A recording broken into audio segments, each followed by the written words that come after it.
the situation in Japan is dire. It's grave, and I think it doesn't suit anyone's purposes to downplay it. They're engaged in desperate measures to try to prevent the cores of up to 3 reactors from completely melting down, and large radiological releases that could have a major health and environmental impact on Japan.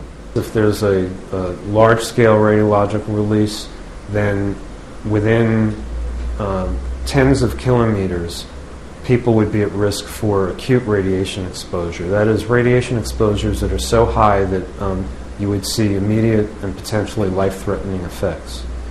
Beyond perhaps 30 or 40 kilometers downwind, that threat would be lessened, but there would still be a significant risk of radiation exposure that could increase the chance of getting cancer. Reactors are built to certain seismic standards.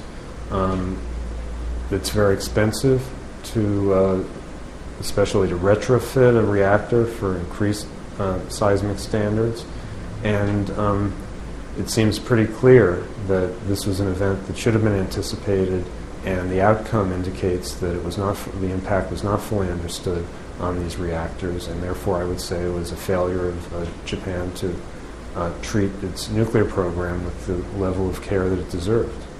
I think this should at least question the complacency that I've seen among the nuclear industry and lawmakers and the nuclear regulators here in the United States.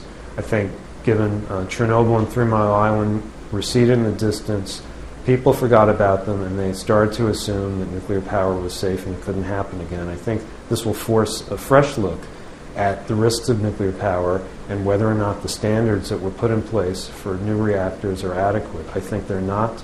I think there will need to be additional safeguards if we're going to have safe nuclear power in this country.